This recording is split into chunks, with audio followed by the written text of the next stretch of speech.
Hello, everyone, and welcome back to the ME7 Podcast. I'm Owen Stanley, joined today by James Hawkins and Sam Johns to discuss everything Gillingham in the last week as Neil Harris's men saw a Wycombe Wanderers side come to Priestfield and walk away with just a solitary point as Neil Harris's boys put on a great second half comeback performance to come back from a goal down to level the game through an exceptional Jack Tucker volley, which could bring home what could prove to be an incredibly important point in our road to survival in League One. As I said, I'm joined by James Hawkins and Sam John. So firstly, I'm gonna go to you, Sam, as you're the guest today.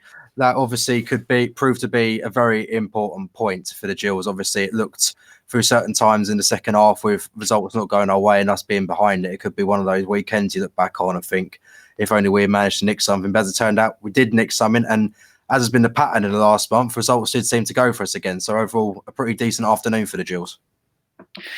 Yeah, I think so. I think you've got to take it, to be fair. Very good side, obviously, that they're pushing for playoffs. And considering when we went to them sort of earlier in the season under Steve Evans, it was one of the worst performances I think I've ever seen. It looked like a game of two halves. Sort of looking at the sort of stats for the second half, I think we had 12 shots second half. So it may be that we even should have got a winner. All in all, a brilliant point. Really can't complain. And it looks like this resolute side we've seen since Harris has come in is just continuing to go on, which is more than we expected, I think. Yeah, James Harris touched on it himself in his post-match interview, which we'll listen to a bit later on. That it really wasn't the first half performance that he was looking for, that he expected, the levels that he expected from his side. And I think we saw that. I think we really, really struggled to get out of our own half the majority of the first period. I think Wycombe dominated the play. They had us running around in circles where we couldn't really get near them or create any sort of chance of our own. It seemed like a matter of time before they did take the lead, and that did happen when Gill's favourite, Brandon Hannon, who came on as an early substitute due to a Wycombe injury, was on hand to feed through Sam Vokes for an effort which beat Aaron Chapman, unfortunately, at his near post. And I think a lot of Gills fans will be thinking back to some previous games of the season where other Gills teams might have buckled, but this team under Harris is built differently, isn't it? There's always a chance that you keep it 1-0, this side under this manager is still going to be able to come out in the second half and make something happen. And that's certainly what happened in a really much improved second half performance that got us the point. Yeah, definitely. You're definitely right. I mean, I think it's good to see that Harris has shown a side of him as well, is that he's not afraid to change it when it's going wrong. I think it's important for him as the management to realise that when it's not going for us in the big moments, that you can't just stand there and let it happen. And he didn't do that. In fairness, he changed the shape. He brought Ben Reeves on, which he, in fairness, looking at our bench on Saturday afternoon, he was the only one that was going to create any sort of anything from the people that were on the bench. But look, he changed it into a diamond, and we went at Wycombe, and in fairness, I think had we gone on and won that game, I don't think there would have been any grumbles from both sets of supporters, and it was great to see. It would be really interesting though to see coming up this weekend. Does he stick with that diamond now, or does he keep the back three? Yeah, it's interesting, isn't it, Sam, the change of formation. I think this is one of the first or very few times we've seen Neil change things drastically at half-time. And obviously, with Ben Reeves coming on, as James said himself, we do have a very, unfortunately, quite limited bench at the minute due to injuries. You think of the likes of Danny Lloyd's out for the season. Alex McDonald's been out for the season for a while now. No one really seems to know when or if we're going to see Muzi Carriol again this season. But Reeves has certainly been one of those players who He's not had enough chances to do it due to his own personal injury issues. But I look back to the 3-2 defeat at Wigan when he came on at half-time and got us back into that game, and he certainly provided us with a bit more in this game as well. And obviously it was his cross, which free kick that came in was headed clear by a Wycombe defender who thinks he's cleared the danger, and then in comes Jack Tucker. So I think you can't really give Ben Reeves the assist for that, but he also had the influence in it. But let's talk about the goal. Obviously, it's interesting, isn't it, how we say about how we have so many limited options going up front, then your centre half's doing that. There's sort of a bit of a good karma in terms from villain to hero sort of thing for Jack Tucker, because last weekend, the goal at Sunderland injury time, a lot of people were critical of him for losing his man in the last minute, and that's how, unfortunately, we ended up conceding that goal. But he certainly made up for it this past weekend with that strike. Yeah, look, I mean, I don't think he hit a better ball, to be honest with you. I honestly don't. I don't think it's the best free kick from Ben Reeves, to be honest with you. Obviously, lucky that it loops up, and I mean the strike is unbelievable. And yeah, we will feel good because I don't think he has taken a bit of stick from last weekend. So he'll be buzzing, and that's sometimes how we have to get goals. I mean, we haven't scored many goals at home all season. I think we probably scored. I think it was about 12 or 13 when I had a look at it last. So you're taking where you can. But yeah, it could be a vital goal as well. So, like I say, he may not hit a better ball, all of his career. Yeah, brilliant finish. Yeah, and as you said earlier on, James, we perhaps, given the second half performance, were unlucky not to win it. There were a few half chances. Obviously, the one everyone's going to think about is the one where I think Verdane has a shot, Stockdale spills it. He sort of just gets his toe end on it to poke it towards goal, and it looks agonisingly close, like it's going to just trickle over the right side of the line. But just about the Wycombe defender manages to just put his leg round it, get it off the line. And obviously that's what could have been an incredibly huge moment for us. And hopefully it's not one of those that we're going to look back on the end of the season and think, oh, if we'd hit that ball with like an extra little bit of zest to it to get it over that line. Yeah. I think we were unlucky, to be honest. But as you say, there were half chances, weren't they? They weren't chances that we think, oh God, we really have dropped kind of 2 points there. And I think if we look at the bigger picture, considering where Wycombe are in the table, it's an incredibly good point to see. And in fairness, we were behind at half time, and we know from this season that we don't come back from many losing positions too often. So the fact that we've obviously got a good point out of it and could have won it makes for obviously good good confidence going into a really, really important Easter weekend. And we did say in the running, didn't we, is that in order to stay in this division, we need to pick up bonus points. And I think Saturday was a bonus point. Yeah, Sam, people have been saying that a lot recently. It's very true as well, that to stay in this division, we are going to have to start picking up points against teams that, people wouldn't necessarily expect us to do. We almost did it at Sunderland. We did it against Sheffield Wednesday. We've got another point here again against a playoff pushing Wycombe side. It really does show how the teams come leaps and bounds in the past few months. And obviously, as James says, we're not that team who's going to score 3 or 4 a game because we just don't have the options to do it. But you look at this team now in comparison to where it was, just before Christmas and just prior to Evans' sacking and that little mini period we had with Lovell as well. It's sort of like they don't look the same team, do they? The way they are able to actually competently defend, and when they do manage to create your chance, we are at least right now when we need to be, we're making it count as well. Yeah, I think, to be honest, to even be in this position, I know it is very tight, and we're by no means out of the woods, and we may not stay up. It's very much in the balance. But I think to be in this position, we look down and out at Christmas.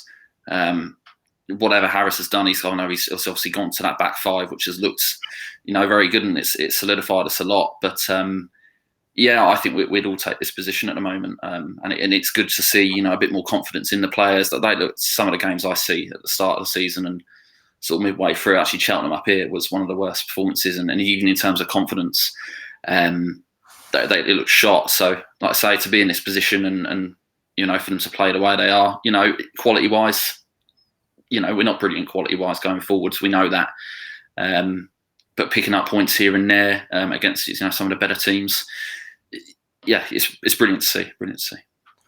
Yeah, we're gonna hear from Neil Harris very shortly. But on the topic of the gaffer himself and how he's improved individual players, as obviously as we're saying there, this is sort of the same Gillingham team in terms of personnel that we had all those months ago. They're just playing completely out of their skin now due to the manager. We actually had a question brought in from Twitter, which we're going to do later on the show, but it seems a good time to bring it in now due to the topic of discussion.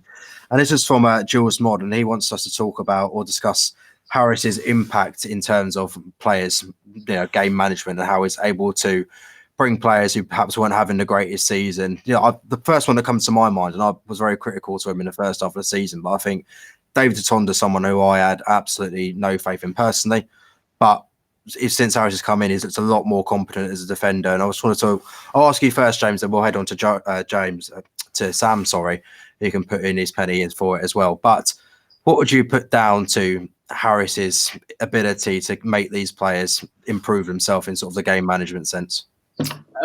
I think I think in fairness, I think it's he probably shows that he cares. It's as simple as that. Is that how many times did we hear of on the interview? But just as Evans was coming towards his reign at Gillingham, it was that he wasn't even talking about the performance or the players or whatever it was. It was just attacks at the chairman, and it was all very much about the budget and not enough recruitment done, things like that. And I think as a player, when you're hearing things like that, and even if you'd won a game, it was still the same old, well, we'd be higher up, or we would have won that by that much if we'd had better players and better quality. And I'm sure as a player, you just think, well, I can only do so much, or I'm really trying my best here. And the thing is, I think Harris in his time, and I think the 2 or 3 months he's been there, I think he's only ever criticised one kind of 45 minutes, which was last weekend, I think it was. But the rest of the time, he's been nothing but positive. And I think you can clearly see from obviously the photos and the videos that the media team are uploading as well. He is out there on the training ground working with those players day in, day out, and really trying to actually coach them. And I think as players, I think if you've got a manager behind you that shows that he really does care, he gives that motivation.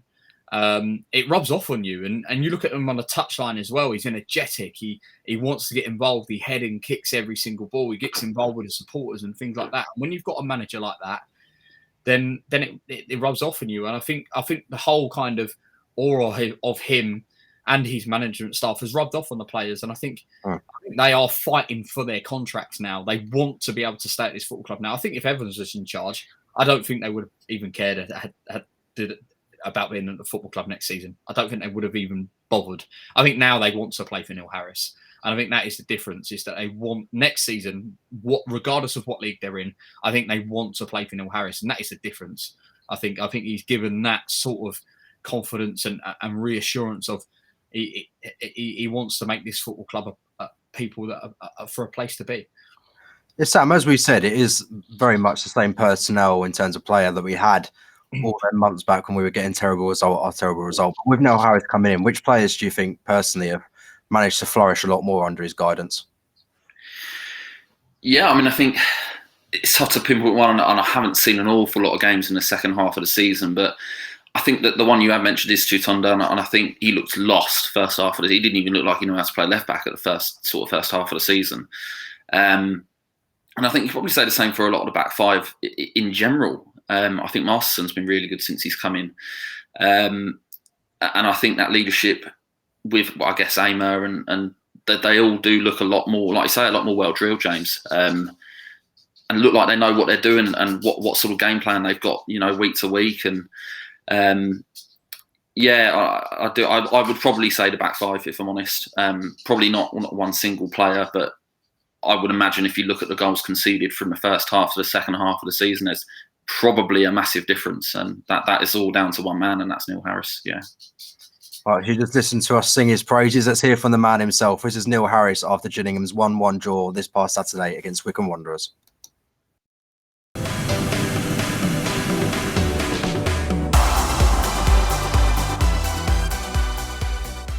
Game in the end, yeah. First half, disappointed. We weren't good enough with the football first half. And I'm not talking about being free flowing and creating chance after chance. I don't expect that in my group at the moment.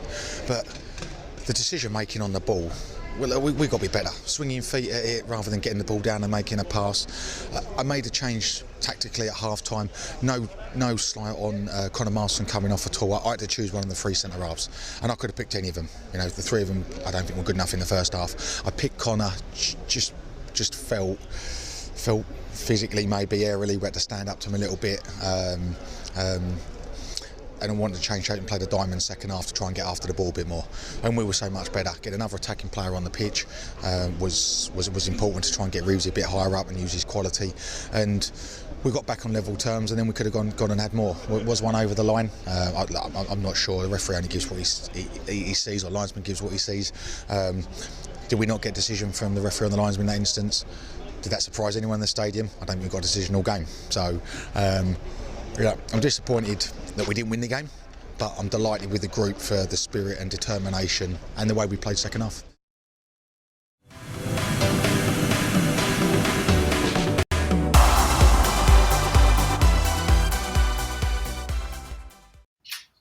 Neil Harris there following Gillingham's 1-1 draw with Wycombe Wanderers. Now, as we know, gents, the next week is going to be not one for the faint of heart, shall we say. 2 incredibly huge fixtures coming up as we travel to, I want to say, Sam, you'll know this better than I will, the Johnny Rock Stadium, Cheltenham, is that right? Yeah, it is, yeah. Right, yeah.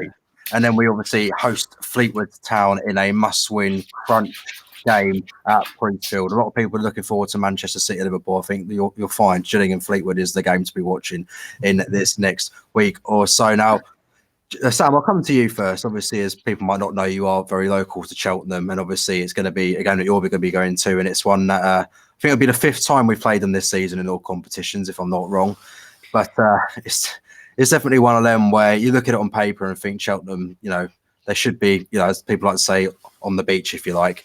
And, they're not going to get relegated. They're not going to be pushing for the playoff. I think they could be going for a very high finish in the table. I think they're around 10th or just below at the minute. So there's going to be motivation for them to get that. But we're going to have to go there and make sure, worst case scenario, we don't lose. Obviously, we want to be going there and winning. But given their good home form as well, if we can back up a point at their place and then go to Fleetwood, have Fleetwood at home, and get 3 points, it would represent a decent return. But what shall we expect from Cheltenham's game, do you think, going up against them? Yeah, look, they've got a brilliant, probably one of the best managers in the league in Michael Duff. They won't rest on their laurels. I know they're they're at 12th. I think they're in mid-table, 52 points or something like that. Very resolute side. They can concede goals. They've drawn, I think, 4-4 recently at Accrington. I think that was last weekend, and they've also drawn 5-5. So, sometimes their games are very interesting. Sometimes that they win 1-0 and they do it ugly. They know how to do both sides of the game. So, look, it's going to be tough to go there. We went there in the FA Cup replay, albeit a very different side, and that was, I think the news came out that Stevenage were in for Steve Evans that night as well. So, I think the thing for us, I think we ought to play a 5 at the back if you ask me. That's how Cheltenham played, and when we went up there for the FA Cup replay, that was where they got all of their joy, and we just couldn't cope with it. So, like I say, the saying on the beach, yeah, you can get at the end of the season, but I don't think they will be resting on their laurels, and Michael Duff will have them playing. They will have them playing.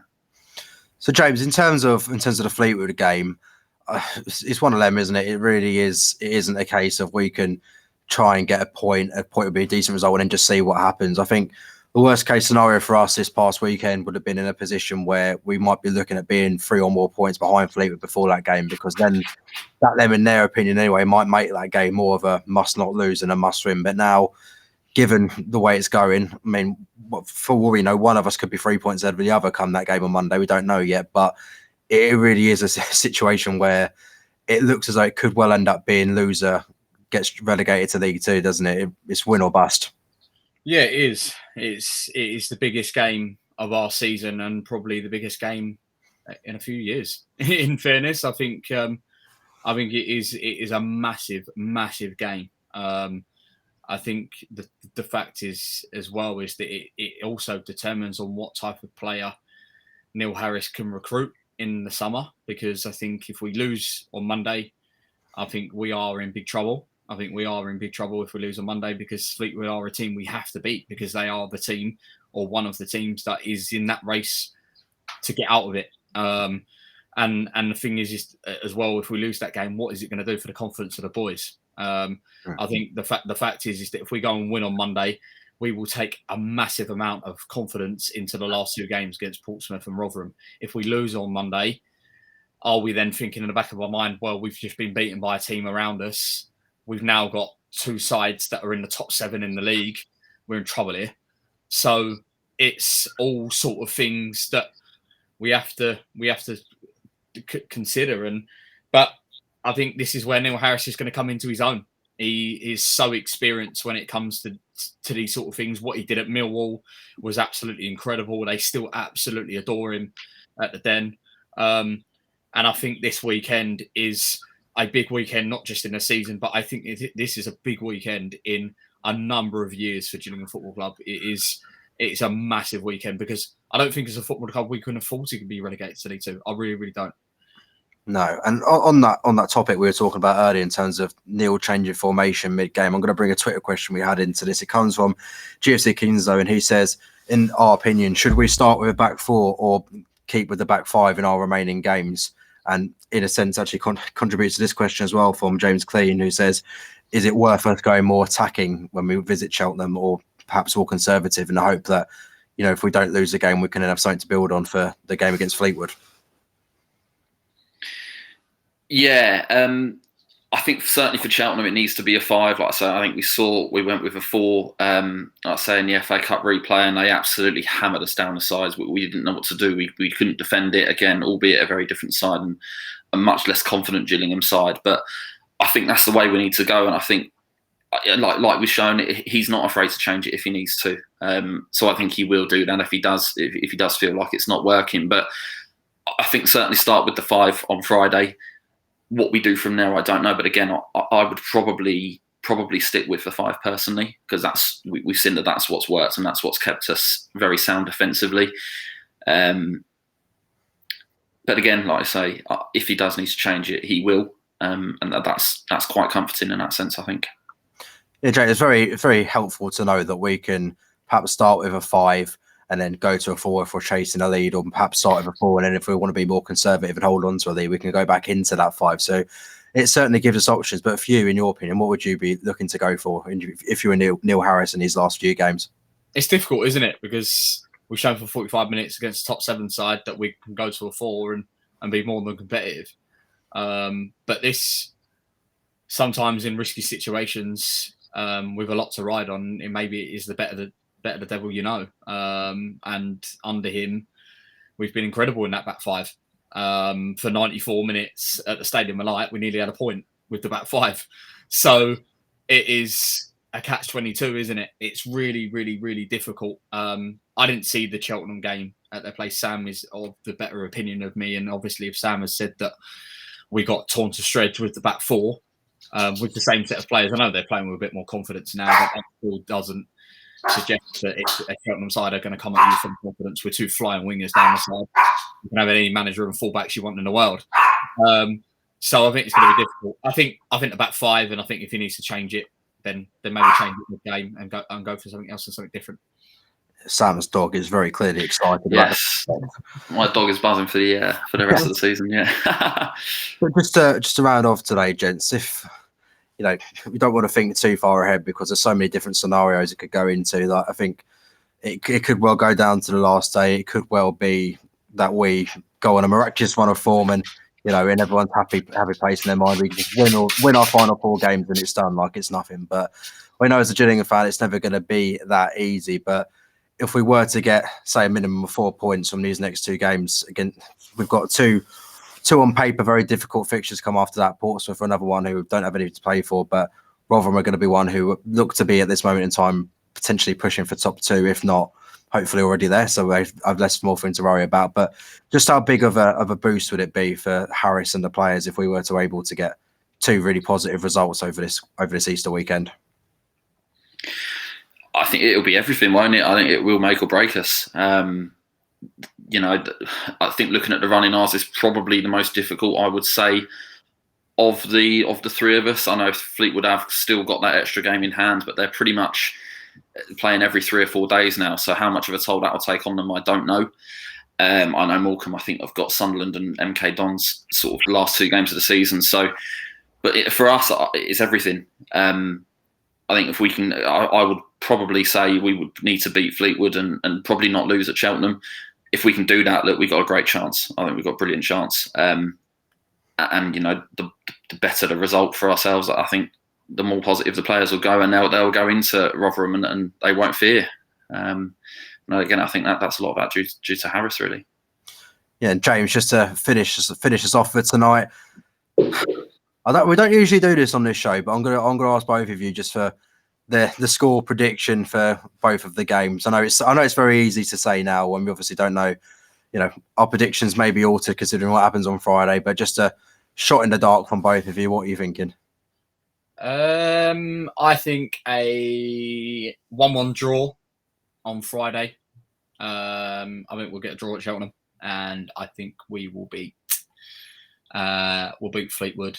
Yeah, we'll beat Fleetwood on Monday, 1-0 or 2-1. I think it'll be 2 tight games, But I think we'll get 4 points out of the next two, and then we'll see where it takes us. I'll be very shocked if we get 6 points. I mean, if we get 6 points out of the two games, then we are well within staying up. So yeah, I think 4 points out of the next two, and I don't think that's awful.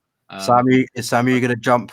You're going to make the jump and go for 6 and be hopeful, or are you going to be a bit more? My heart does say it. Yeah, it does. I think I do think we can certainly go to Cheltenham now and win probably 1 or 2-0. We've shown it in away games recently this season as well, that we can go and do that. So, and as for Fleetwood, yeah, again, I think we've got a good chance at home. They do concede a lot of goals, and they do concede a lot of goals from winning positions as well. So my heart says 6 points, and if we get that, then I think we'll be okay. Yeah. Thank you very much for joining us on the ME7 Podcast. Thank you to James Hawkins, of course, as per usual, and Sam Johns, of course, for coming on as well. It is very much appreciated as we look ahead to what could be an extremely pivotal week in Gills' this season and their campaign to remain a League One side next season. You know where to find us on Facebook, YouTube, and Twitter to keep up with all things ME7 Podcast and Gillingham related. But until next week, we hopefully be coming back for you on Monday with some very positive reviews of hopefully back-to-back wins, but we shall see. Is a Gillingham way. We'll see you next week. Thank you very much. Good night.